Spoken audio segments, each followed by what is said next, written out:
¿Se escucha bien? Sí.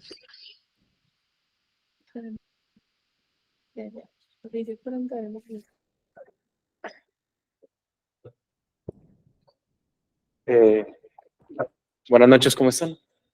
Ya me conocen, yo soy Andrés Sánchez Muñoz. Actualmente vamos entonces a empezar el Ateneo correspondiente a el de Tomás Rodríguez, el que vamos a hablar de hoy sobre tumores cerebrales. Él es estudiante de 10º semestre y es bastante bueno en lo que es la neurología, la neurocirugía. Adelante, Tomás. Bueno, muy buenas noches. Espero que estén muy bien. Vamos a hablar un poquito sobre lo que son tumores cerebrales. Pongamos el caso clínico para que armemos un poquito de contexto respecto al tema. La bibliografía que se basó para este Ateneo, pues, son estos artículos.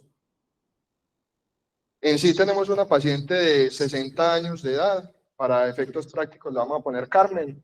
Carmen es ingeniera civil, divorciada hace 6 meses. Importante tener este punto en cuenta porque en un futuro van a entender el por qué hice claridad respecto a ello. Tiene 2 hijos. Dentro de los antecedentes patológicos tiene un CA de mama con requerimiento de mastectomía bilateral radical y un antecedente toxicológico. Es fumadora desde los 20 años con un IPA de 30.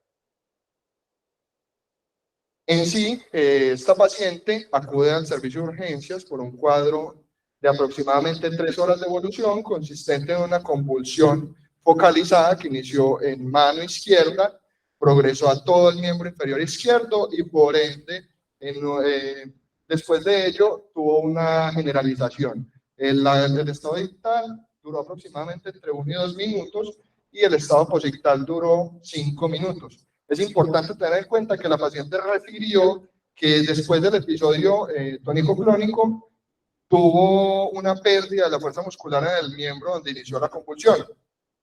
Importante, esta paciente, los hijos fueron los que presenciaron la convulsión. Dentro de los otros hallazgos importantes al interrogatorio, esta paciente comentó junto con sus hijos que hace aproximadamente 1 año tuvo gran cantidad de problemas con su pareja. Ella se encontraba irritable, con mucha labilidad emocional, motivo por el cual se divorciaron, y adicional a ello, en su parte laboral tuvo gran cantidad de problemas, ha tenido pues como limitantes al respecto.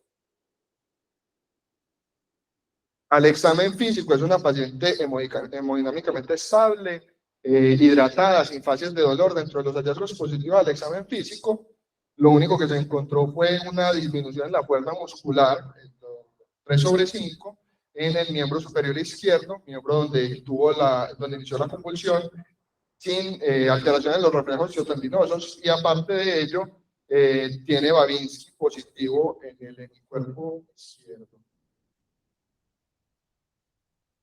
Dentro de los paraclínicos que se le pidió a esta paciente, no hubo alteraciones importantes en ellos, y motivo por el cual se le solicitó la neuroimagen. Entonces, teniendo en cuenta lo anterior, es importante preguntarse cuáles son los posibles diagnósticos de esta paciente. No sé si alguno de los que se encuentra aquí quiere proponer alguno. Una neuroinfección puede ser un diagnóstico. ¿Qué le faltaría a eso para que fuera el diagnóstico? Síntomas sistémicos, por ejemplo. Fiebre, exacto. Un ACV podría ser otro diagnóstico diferencial. ¿Qué le faltaría a eso?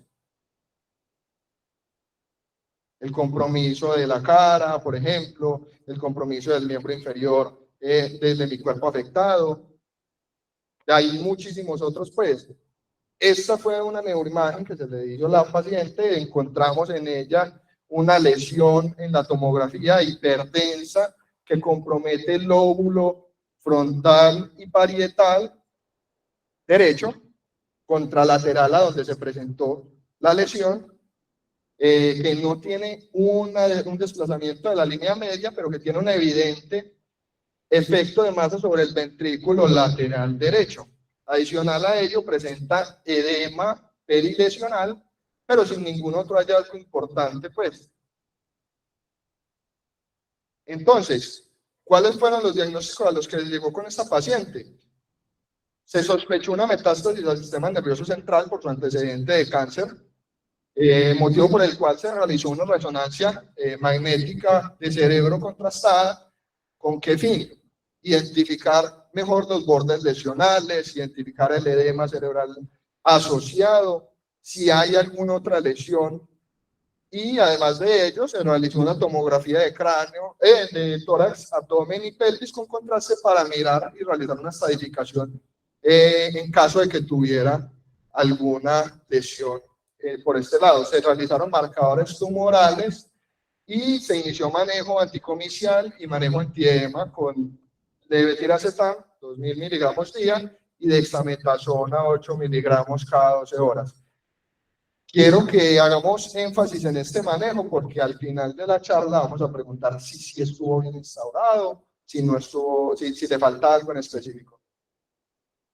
Ahora bien, antes de iniciar la charla de los tumores, de entender un poco al respecto, hay que tener en cuenta que debemos remitirnos a lo básico para entender lo complejo. Entonces es importante tener en cuenta que nuestro cerebro, principalmente nuestra corteza cerebral, va a tener puntos específicos que van a tener ciertas funciones o tareas destinadas. Por ejemplo, el área 4, corteza motora primaria, área 6, corteza motora suplementaria, ¿de qué se van a encargar? De movimientos. El área 312, corteza motora primaria. Encontramos también la parte del área 9 de Brodmann, que se encarga pues como del juicio, el raciocinio, etcétera, etcétera. Áreas 44 y 39, Broca y Wernicke, importantes en los pacientes afásicos. Adicional a ello, las áreas 19, 18 y 17, encargadas de la corteza occipital, que de alguna u otra manera son las que tienen como función la interpretación de las imágenes de la vía visual.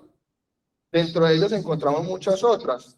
Por ejemplo, en la región medial, en los cortes mediales, se identifica la porción uncal, que tiene como función, bueno, tiene gran importancia clínica porque es un foco epileptógeno y va a generar ciertos síntomas específicos. Además de ello, dentro de esta corteza se encuentra la amígdala, que también va a encargarse de toda la parte de búsqueda, de huida y de enfrentamiento en los momentos de alto nivel de estrés. Adicional a ello, hay que tener en cuenta que el sistema nervioso también tiene una porción basal, que van a ser el tallo cerebral, encargado de funciones específicas como lo son los pares craneales, ¿cierto? Entonces, ahí dentro de ello vamos a encontrar muchas funciones, no vamos a hacer detalles respecto a ellas, pero también hay que tener en cuenta que el bulbo raquídeo tiene una función importante, que es que mantiene el centro respiratorio y el centro cardiovascular activo.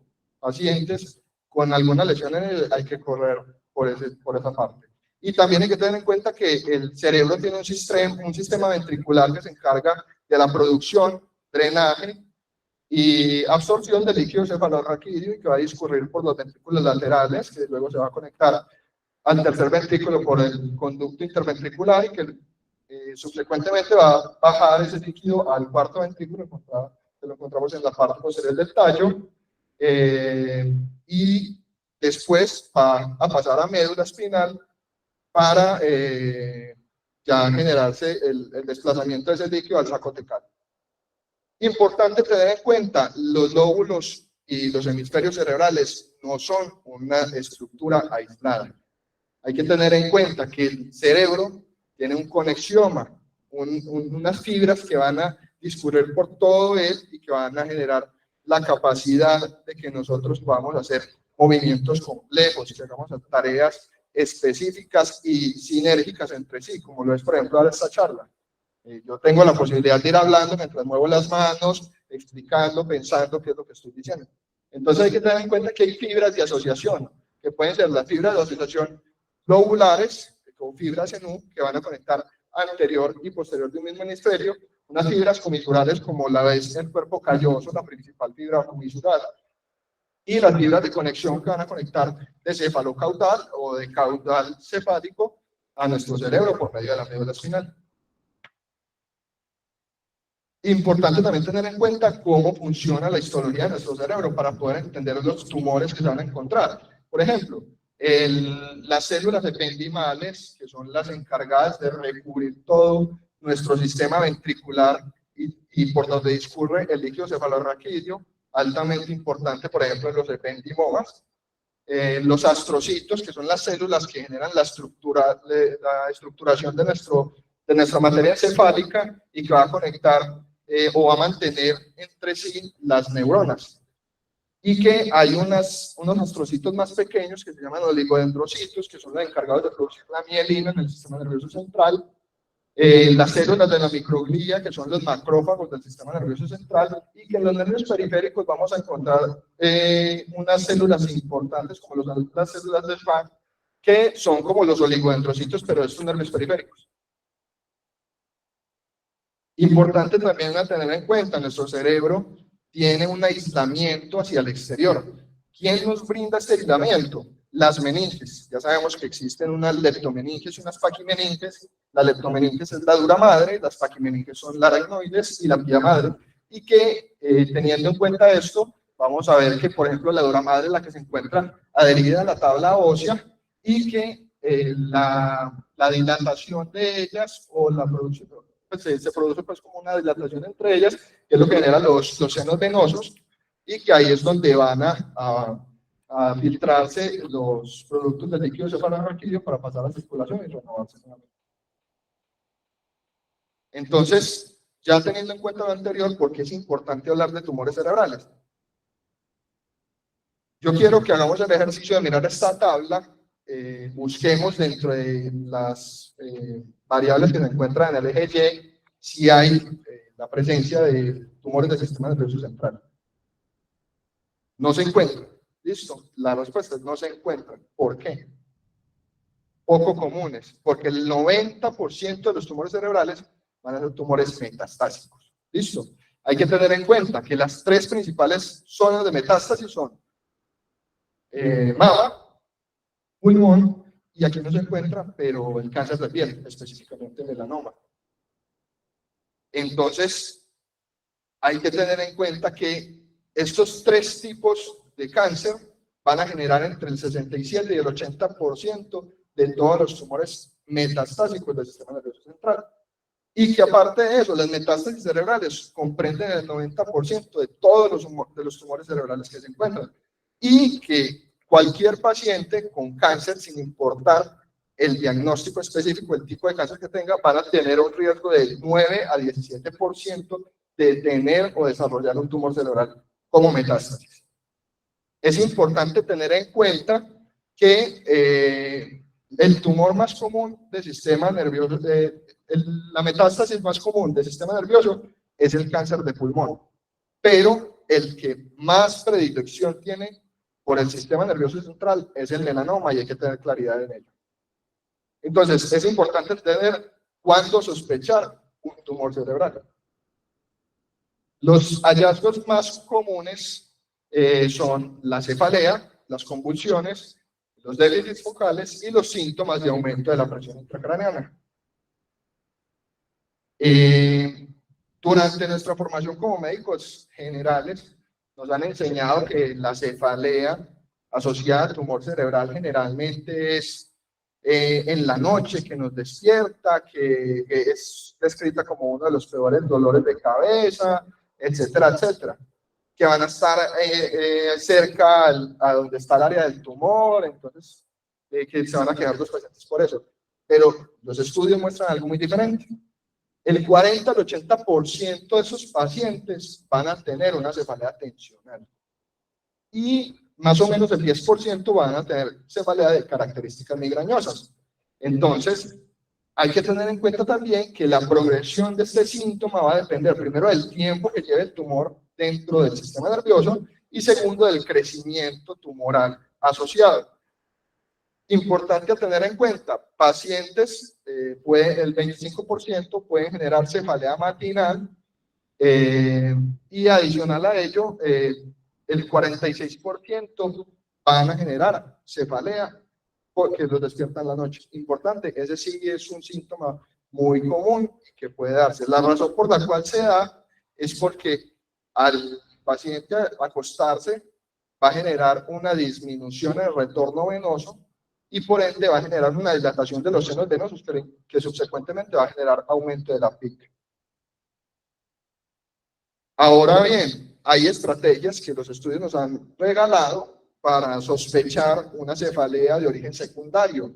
Esta es una que salió aproximadamente en 2022-2023, que se llama SNOOP-10. Entonces, lo que nos habla es de que tenga síntomas sistémicos, déficit neurológico, el inicio de la cefalea, si es de inicio abrupto, los pacientes mayores de 50 años y dentro de las 10P, lo importante es tener en cuenta los cambios en el patrón del dolor, que el paciente sea una cefalea después de un trauma, que no responda a analgésicos, que sea paciente inmunocomprometido, que tenga patología ocular o síntomas oculares, que tenga papiledema, que esté asociado a posiciones específicas, que esté asociado al salta o al ejercicio, porque eso nos va a dictar qué posibles causas son los de la cefalea.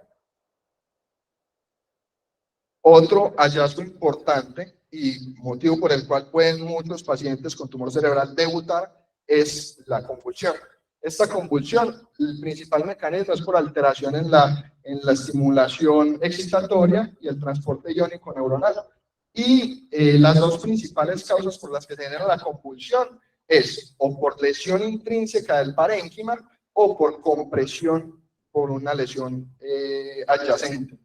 La clínica dependerá del área afectada, como les dije, hay zonas de la corteza que van a tener funciones específicas. Importante tener en cuenta, por ejemplo, la epilepsia lóbulo-temporal mesial, que va a generar auras, como lo es la sensación de vacío estomacal antes de generar la convulsión, o sensación de que necesita salir corriendo antes de que va a generar la convulsión, etcétera, etcétera. Pacientes con, por ejemplo, lesiones en la corteza motora suplementaria pueden adoptar una posición en específico, como lo es la posición de esgrima, y es que en el lado contralateral a donde se encuentra el tumor van a generar extensión del brazo, desviación de la cabeza y desviación de la mirada hacia ese lado contralateral, y van a generar flexión del lado ipsilateral a la lesión. Importante tener en cuenta que hay mayor predilección mayor predisposición a generar convulsiones en las áreas epileptógenas, principalmente corteza frontal y corteza temporal, y que si el 50 al 80% de los tumores primarios del sistema nervioso central son los que van a producir las convulsiones, y solo el 10 al 20% de los tumores cerebrales metastásicos van a generar convulsiones. Importante tener en cuenta que los tumores de bajo grado tienen más posibilidades de generar convulsiones.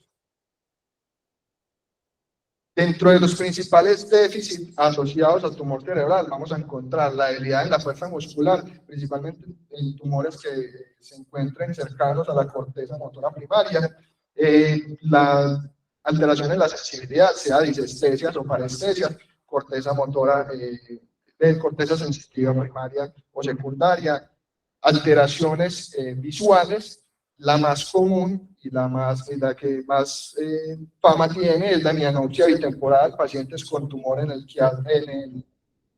la hipófisis van a generar compresión del quiasma y por ende van a generar este tipo de visión, afasias en pacientes con lesiones corticales, puede ser ya sea sensitivas o motoras, y importante tener en cuenta pacientes con alteración en las funciones cognitivas, las funciones comportamentales, pueden tener alta probabilidad de tener un tumor cerebral. Por ejemplo, esta paciente Carmen, como les había dicho, se había divorciado hace aproximadamente 6 meses, y la razón por la cual pudo haber sido el tumor.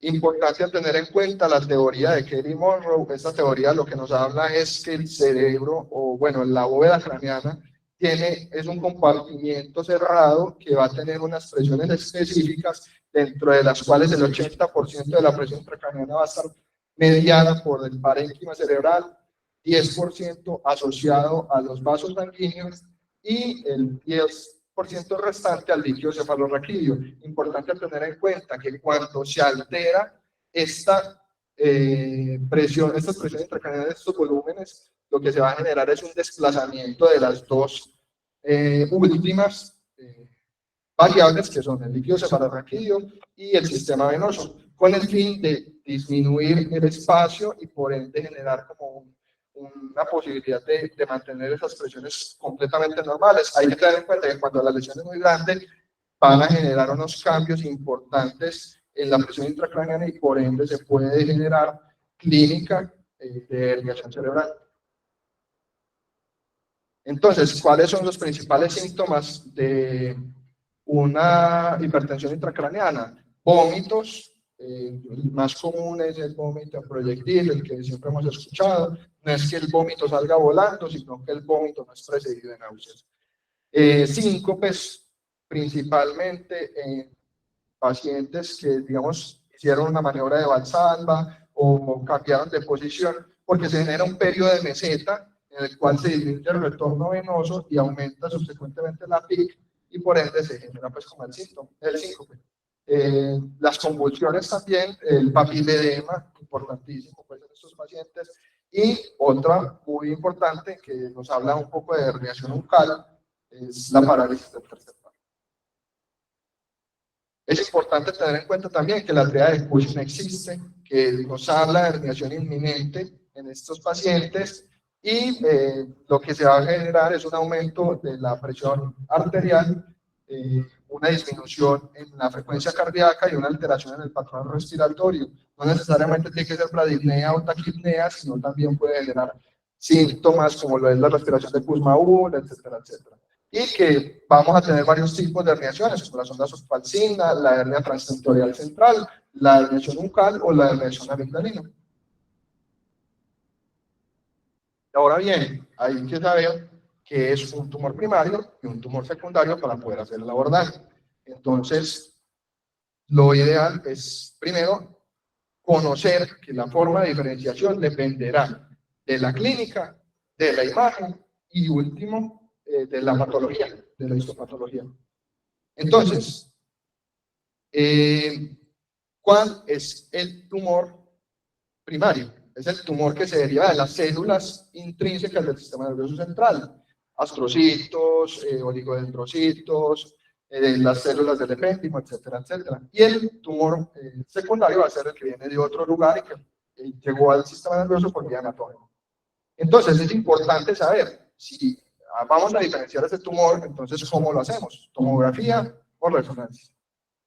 Lo que nos brinda más información viene siendo la resonancia magnética, porque nos da la posibilidad de establecer y delimitar mucho mejor esas áreas de lesión, la integridad de la estructura en específico, y también hay que tener en cuenta si se tiene que hacer simple o contrastada. Lo ideal es utilizar contraste porque es la que nos va a brindar la delimitación de ruptura de la barrera hematoencefálica, por ejemplo. Entonces hay que tener en cuenta conceptos básicos, ¿cierto? Lo que son T1 y T2 en una resonancia, lo que nos va a mirar es la parte estructural. Importante tener en cuenta que cuando se pasa a contraste puede generarse hiperintensidad en la resonancia. Otra importante es que, por ejemplo, el FLAIR nos va a ayudar a evaluar un poco el edema asociado a la lesión. El SWI, que es la secuencia de susceptibilidad, nos va a mirar cómo está el flujo sanguíneo intracraneal y la vascularidad.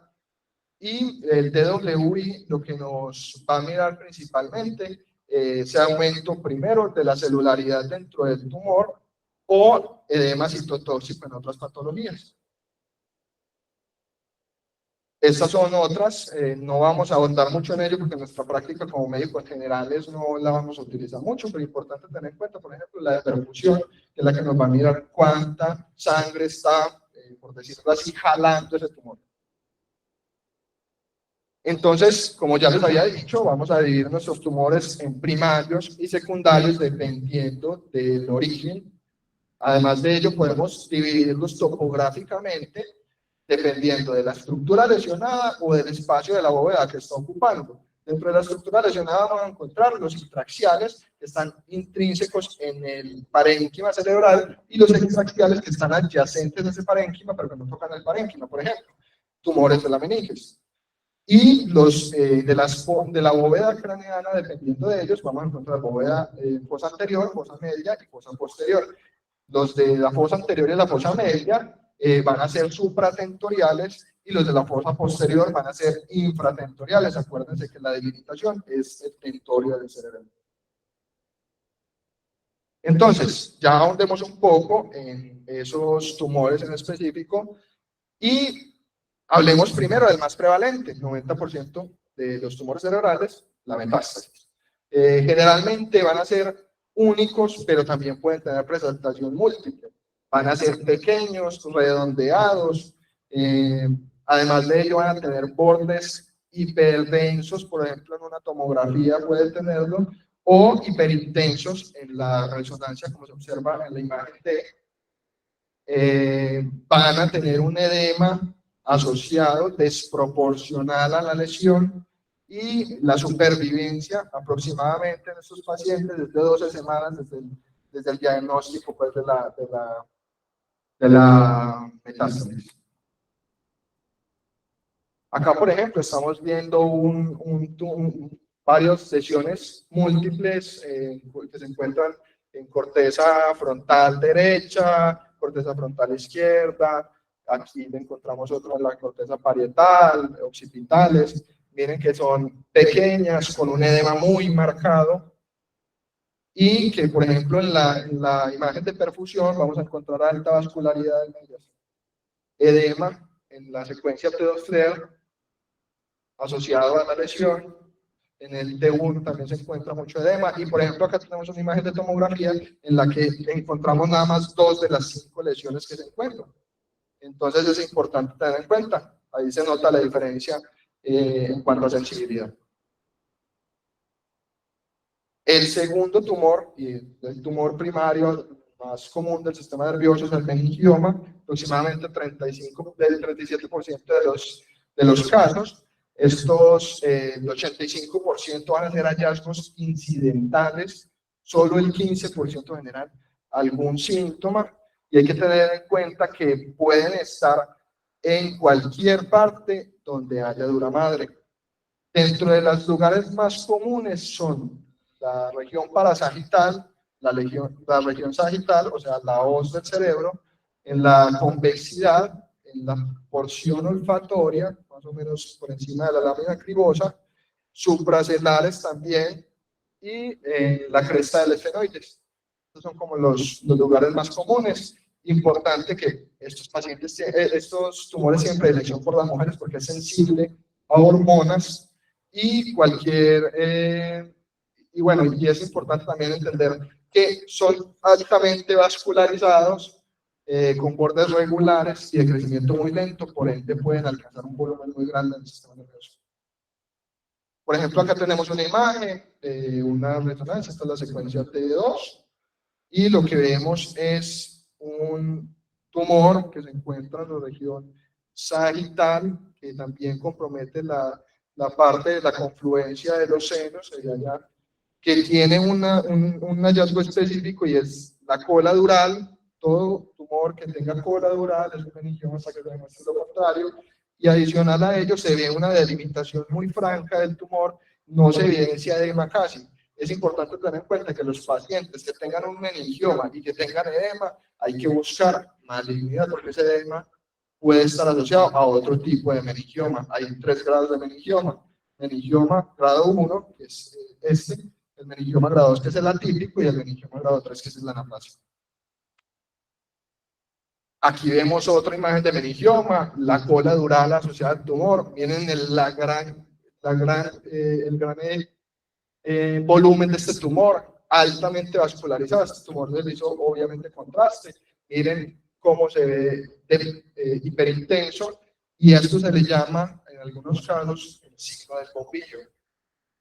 No se evidencia mucho edema perilesional, a diferencia de la siguiente imagen, en la que se ve una lesión más delimitada sin cola dural, no tiene cola dural, y aparte de eso tiene un edema muy franco asociado al tumor. Este, por ejemplo, era un meningioma típico.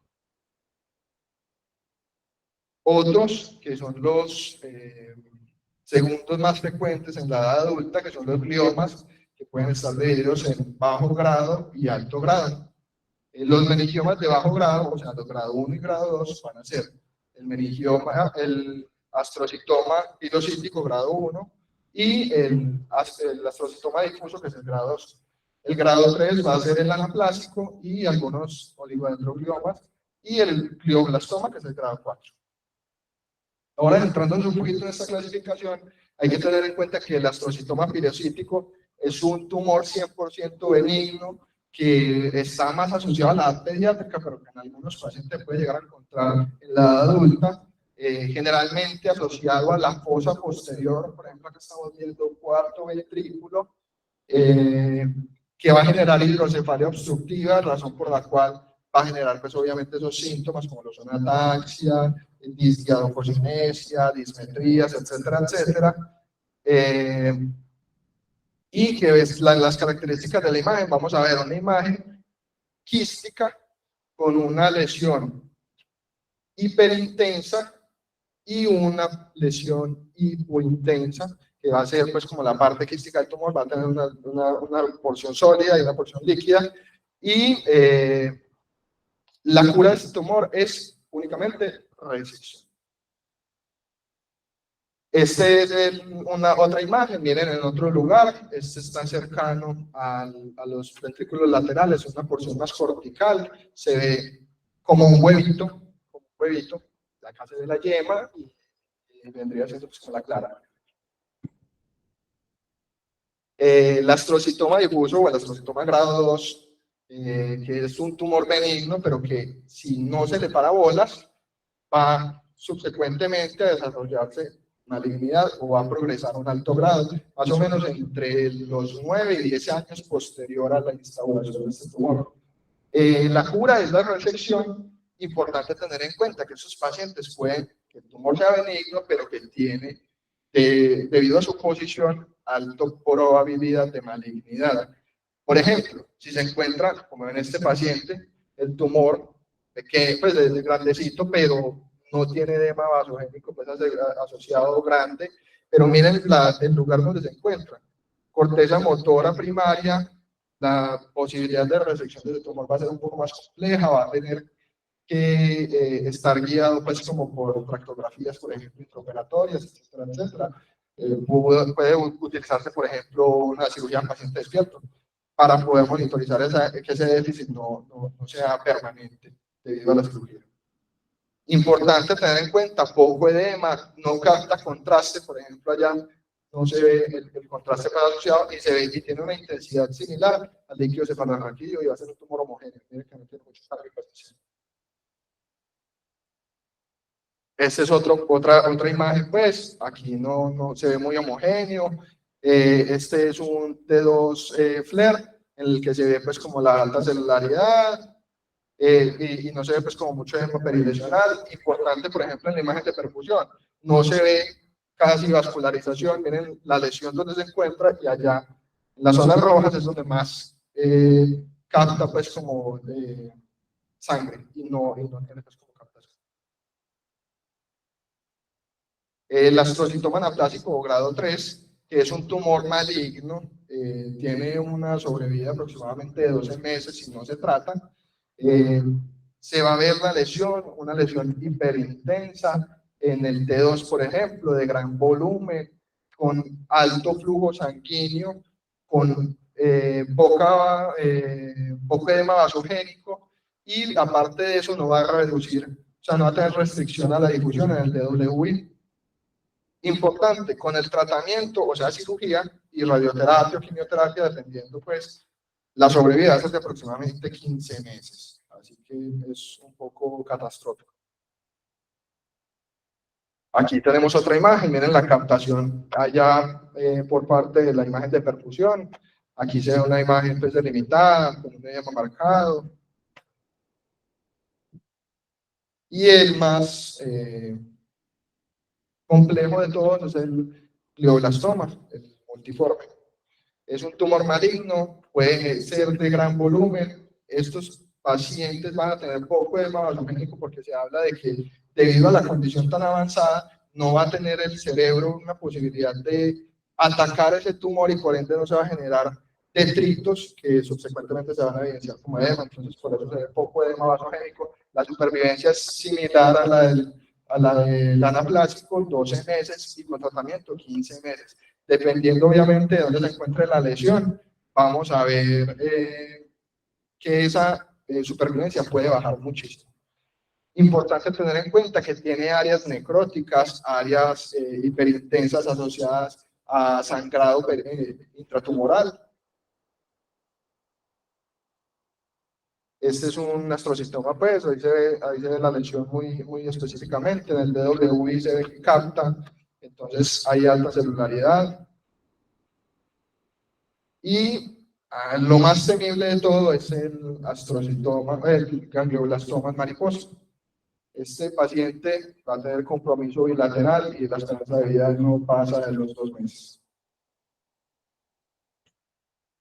El ependimoma, como su nombre lo indica, viene de las células del epéndimo, así que sí o sí va a estar en contacto con el sistema ventricular, por ende es un hallazgo importante, hay que tenerlo en cuenta. Es altamente vascularizado, capta muy bien el contraste y, ojo, esos pacientes que tienen un ependimoma tienen alta probabilidad de desarrollar metástasis en gota.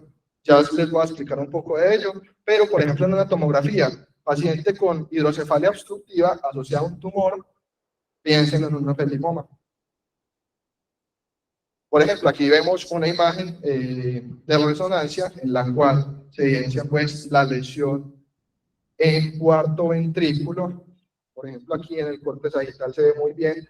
Y a lo que me refería con metástasis en gota es que las células de este tumor pueden discurrir por donde pasa el líquido cefalorraquídeo y llegar a médula espinal y generar metástasis en médula espinal. Entonces, paciente con ependimoma, búsquenle también en médula espinal. Ideal en estos pacientes, resonancia magnética del neuroeje. El medulloblastoma es un tumor neuroectodérmico muy poco común en pacientes adultos, difícil de encontrar, más que todo desde la edad pediátrica, pero puede encontrarse.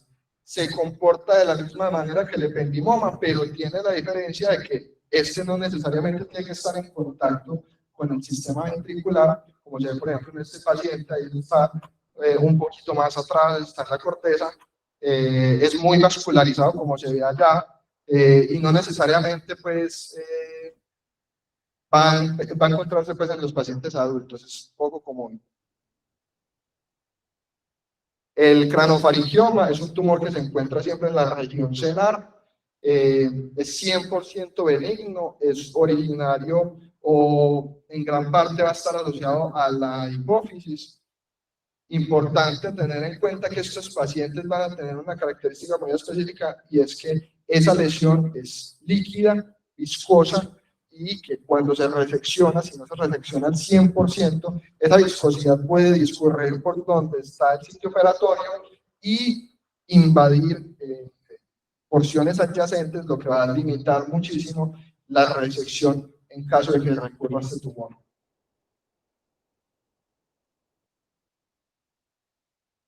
Esta es una imagen pues, de un cranofaringioma, miren la lesión quística, se evidencia mucho, puede llegar a ser muy grande. Importante en esos pacientes tener en cuenta que pueden generar síntomas visuales, al igual que adenoma de hipófisis. Vale, como hacerlo así. El síntoma puede ser hemianopsia bilateral. Entonces ya teniendo en cuenta adenoma de hipófisis, de la hipófisis, y que puede ser productor o no productor de hormonas. Dentro de los productores, que son el 50% de estos pacientes, el 80% van a ser productores de prolactina. Y el 80% de los productores de prolactina van a ser mujeres. Entonces, a tener en cuenta clínicamente. Otros de los hallazgos pueden ser de productores de hormona de crecimiento, que los síntomas se van a ver de manera diferente en población adulta a población joven. En población joven se va a ver el gigantismo y en la población adulta se va a ver la acromegalia. En los productores de ACTH pueden generar un Cushing central y los productores de TSH pueden generar tanto hipotiroidismo como hipertiroidismo de origen central. Y hay que tener en cuenta que tanto los productores como los no productores se dividen dependiendo del diámetro del tumor. Es importante tener en cuenta que el microadenoma es un tumor menor a 10 milímetros de diámetro y el macroadenoma es mayor a 10 milímetros de diámetro. Importante tener en cuenta, por ejemplo, en los pacientes con tumores no productores, porque el único criterio quirúrgico para ellos va a ser que genere síntomas. Los que más generan síntomas, evidentemente, serán los macroadenomas. Ya hablamos de cuál es la diferencia entre el uno y el otro. Aquí, por ejemplo, vamos a ver una imagen de resonancia magnética de una paciente con un prolactinoma. Se ve el tumor quístico y después, importante tener en cuenta, estos pacientes se pueden tratar con fármacos y van a pues se va a resecar por sí mismo el tumor, entonces ya son es poco usual operarlos. El tratamiento que se le da es con cabergolina y con eso mejoran súper bien. Importante también, pacientes HIV positivos y pacientes muy añosos, pensar en linfoma primario del sistema nervioso. Y hay que tener en cuenta que estos pacientes pueden generar los síntomas, pero también hay que, en el servicio de urgencia, si nos llegan, digamos, por ejemplo, con los síntomas asociados al tumor o asociados al edema, si nosotros tratamos ese edema, vamos a tener limitaciones para el diagnóstico de ellos, porque el uso de esteroides va a disminuir la probabilidad de encontrar células tumorales en la histopatología, pues asociada a la biopsia, y en la imagen. Miren, por ejemplo, este es un paciente con un linfoma del sistema nervioso central, se le dio tratamiento con esteroides, y miren el tamaño de este tumor, y ahora miren el tamaño de este tumor. Cambia muchísimo. Otro es muy importante, no es un tumor intrínseco del sistema nervioso central, hace parte de los nervios periféricos, pero acuérdense que hay nervios periféricos intracraneanos, como lo es el octavo nervio craneal, el estímulo coclear. Entonces, estos pacientes, ¿qué clínica van a tener? Van a tener clínica asociada a la lesión de este par craneal. Ejemplo, paciente con hipoacusia desde hace varios días, que no se encuentra pues como alguna causa específica y que asociado a ello va a tener una parálisis facial periférica ipsilateral a la hipoacusia, hay que pensar de pronto en un schwannoma vestibular. También hay que tener en cuenta que puede tener presentación bilateral y que, por lo menos, si el paciente tiene una presentación unilateral, se puede hacer radioterapia para disminuir el tamaño lesional y luego extirpar el tumor. Pero si, por ejemplo, tiene un compromiso bilateral, lo mejor es hacer que el paciente primero aprenda lenguaje de señas, porque va a quedar sordo. Esta es una imagen, por ejemplo, que encontré de uno de los neurocirujanos que más me gusta ver por Instagram, de un esmanoma vestibular. Se ve aquí en la región izquierda. Miren el compromiso tumoral. El paciente tenía evidentemente una parálisis facial periférica y lo ideal es hacer la resección pues, microquirúrgica. Entonces, ya teniendo en cuenta cuáles son los principales tumores que vamos a encontrar, hay que preguntarnos cómo debemos manejarlos. Entonces, hay tres pilares importantes en el manejo de tumores cerebrales. Lo principal, todo paciente con tumor cerebral posiblemente tenga un edema asociado al tumor. Este edema, acuérdense que es edema vasogénico. El edema vasogénico es por la disrupción en esa barrera hematoencefálica y pues se va a generar una respuesta pues, inmune ahí. ¿Cuál es el mejor tratamiento para ello? La utilización de esteroides. Importante, cuando se va a utilizar esteroides, a esos pacientes hay que desparasitarlos, cosa que no se hizo, por ejemplo, con Carmen, la paciente del caso. ¿Cómo lo podemos desparasitar? Se puede utilizar albendazol durante 3 a 5 días o también podríamos utilizar ivermectina como dosis única y con eso quedaría cubierto. Y otro tratamiento importante es en los pacientes que ya tuvieron una convulsión asociada al tumor. Tratemos de evitar una convulsión adicional. Y estos pacientes pueden tener probabilidad de generar un estratos convulsivo, claro que sí. Y esto nos puede empeorar el pronóstico del paciente y solo por mala praxis.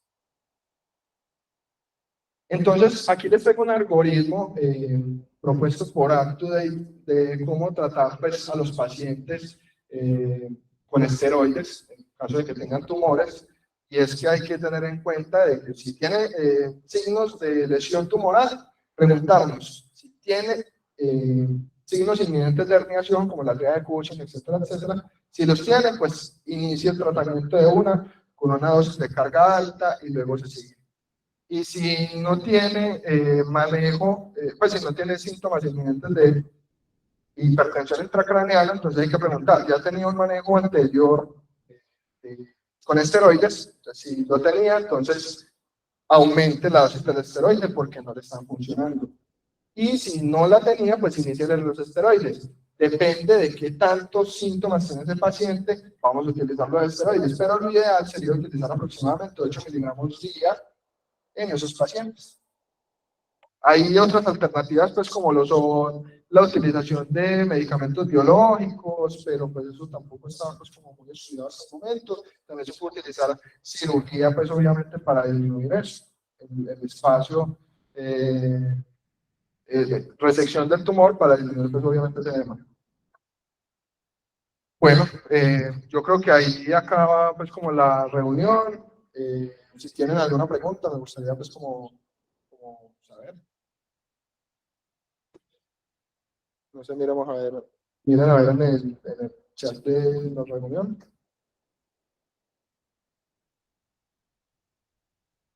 Ah, listo. Recuerden esperar el formulario de la asistencia para que no se vaya pues.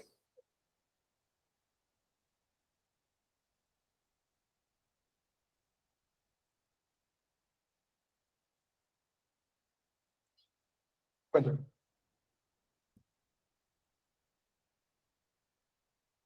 Pensé que lo...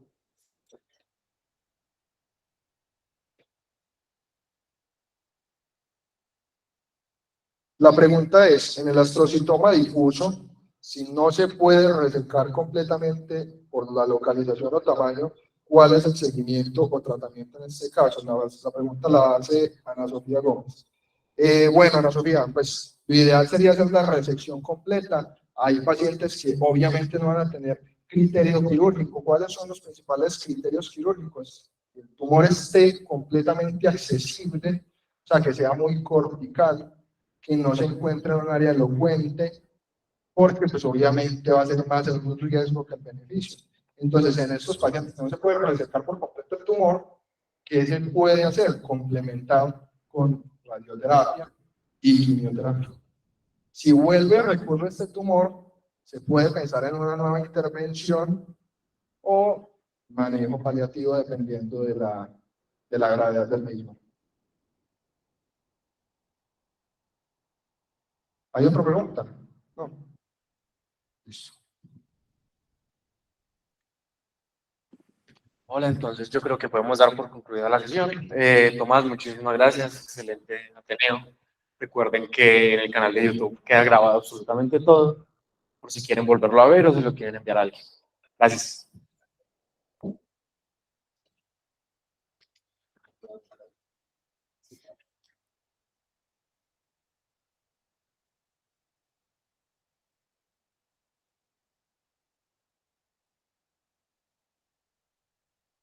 Profesor Guillermo va a hablar.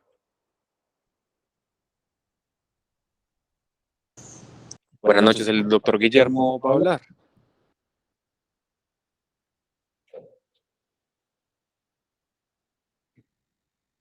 Adelante, profe.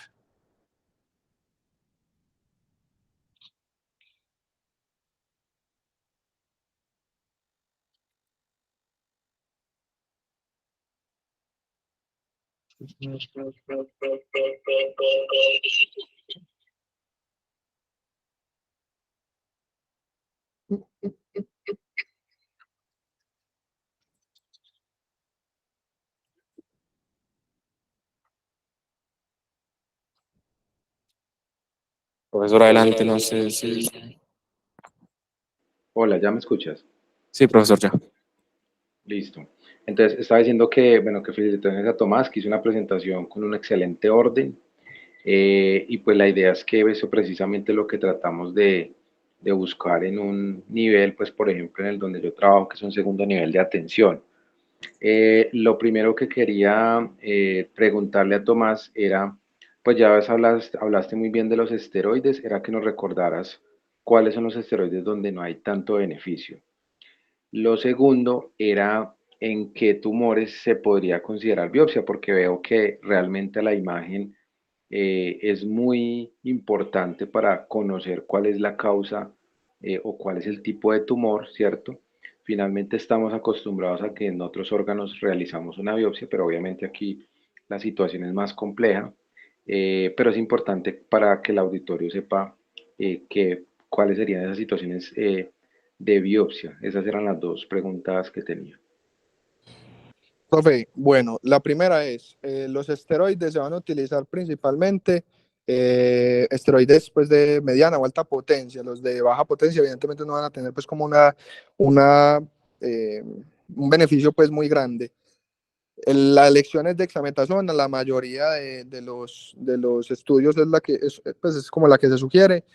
¿Por qué se sugiere la dexametasona? Tiene un muy buen perfil antiinflamatorio y pues no genera tanto síntoma como puede generar otros tipos de esteroides. Dentro de la utilización de biopsia antes de la resección o en medio de la resección de la lesión para identificar el tipo histológico, lo ideal es hacerla lo más, ¿cómo decirlo? Lo ideal es hacerla la mayor cantidad de veces posible. O sea, en los pacientes que tengamos una lesión tumoral, lo ideal es estadificar ese paciente qué tipo de tumor tiene para poder hacer un enfoque específico, porque como vimos, puede que los tumores sean muy pequeños, pero si es un astrocitoma de alto grado, evidentemente va a tener una sobrevida muy baja. Entonces, lo ideal es hacer la clasificación histológica para poder realizar pues con la resección del tumor y también instaurar el tratamiento. Entonces, lo ideal y el gol estándar para el diagnóstico de tumor cerebral es la biopsia, evidentemente. Entonces, hay que también entender que pues hay tumores que no tienen una accesibilidad muy grande, por ende la limitante va a ser esa. Y si se encuentran, por ejemplo, en tallo cerebral, la sobrevida es muy poca, entonces esos pacientes se deja más que todo pues para cuidado paliativo y tratamiento quimioterapéutico y radioterapéutico paliativo. Listo, muchas gracias, Tomás. Yo quería hacer otros dos aportes. Lo primero es que así como decías que es importante realizar la desparasitación, también es muy importante hacer el seguimiento de glucometrías de los pacientes. Esas dosis de dexametasona son bastante altas y van a generar una hiperglicemia, que es otra variable pues importante a considerar cuando instalamos los esteroides. Yo creo que esos medicamentos son demasiado importantes. A uno siempre que le enseñan urgencias oncológicas, le dan de alternativa el esteroide o la radioterapia, que era algo que estaban mencionando en el chat. Y lo otro es que precisamente esta semana tuvimos una paciente en el hospital con pues una paciente ya 90 años, con varias comorbilidades, falla cardíaca, POC, y tenía pues un cambio en el comportamiento y se le encontró un tumor por el pronóstico, por la edad, por otras condiciones. Neurocirugía evaluó y pues consideró ya entraba un manejo paliativo. Y bueno, pues creo que eso es muy importante porque la sobrevida que mostrabas es muy parecida a la del CA de primario desconocido. Cuando uno no tiene claro dónde hay un cáncer en un paciente, la sobrevida es muy parecida. Es algo pues que ya es tardío y que ya pues compromete bastante el pronóstico de un paciente. Pero como les decía al principio, siempre una cefalea en cualquier persona, lo peor que ellos van a pensar es pues que tenga un tumor. Entonces, por eso es importante entender este tema y pues es muy importante entender pues que la causa principal son las metástasis. La última pregunta, Tomás, era lo de los marcadores neurológicos, marcadores tumorales. Sí, profe. Bueno, es importante tener en cuenta que hay varios marcadorcitos que últimamente se han empezado a estudiar, que se han empezado a implementar, como lo son el S100 y la proteína glial fibrilar, que pueden dar aportes respecto a qué tipo de tumor es. Por ejemplo, la proteína glial fibrilar va a ser muy común en pacientes con astrocitoma, entonces se puede uno guiar un poquito respecto a ello, pero el detalle es que en la práctica médica, por lo menos en Colombia, es poco común encontrarlos. Pacientes ya pues que se encuentren en cuarto nivel, que tengan la posibilidad de acceder a ello, pues evidentemente dará un plus. Listo, muchísimas gracias Tomás por la charla. Pues eso era lo que tenía para comentar. No sé si alguien tiene algún otro aporte para que nos quede nuestra grabación. De lo contrario, podemos dar terminada la sesión.